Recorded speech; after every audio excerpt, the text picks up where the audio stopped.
Just the start to a season that you would like. Describe today's effort by your guys.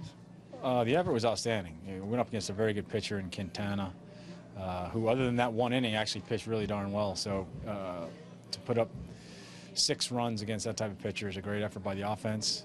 Verlander was outstanding. The bullpen, really, other than a little hiccup with Greeny in the 9th, was very good as well. So it's good to get that first win on the first game of the season. And I think everyone in some capacity contributed. You didn't have a lot of hits, but you made the most of the hits that you had, and 3 of them left the yard. That's sort of the Tigers' recipe with getting a good start from a guy like Justin Verlander. Well, every manager likes 3-run homers when they're hit by their players. So JJ, you know, they took the lead 1-0. JJ was able to snatch it right back with 3-run homer the following half inning. So that kind of set the tone. And then Nick crushed that ball to right. Yeah, we didn't get a bunch of hits. You know, like I said, Quintana actually pitched pretty well despite the number of runs that were given up. And we held on. Aside from the 3 runs that were added to the board, what value is there for JaCoby Jones getting a hit like that early on in his first opening day? Oh, it's got to be exciting for him. His first opening day start, he hits a 3-run homer. This is something he'll remember his entire life. But I mean, in terms of bringing him along and watching this kid grow and letting him settle in a little bit. That remains to be seen, John. We'll see.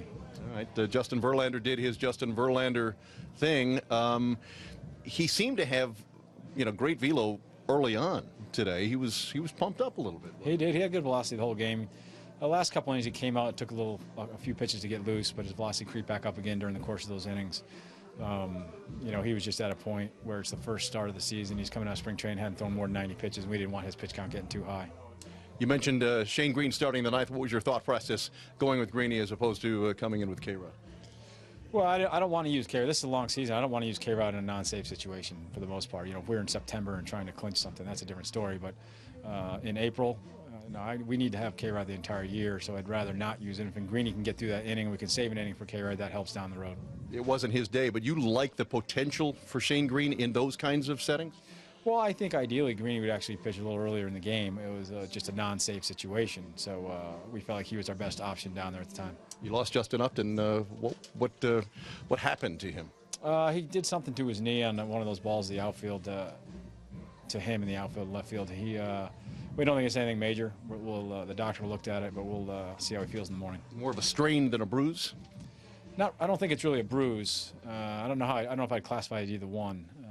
It could just be an irritation.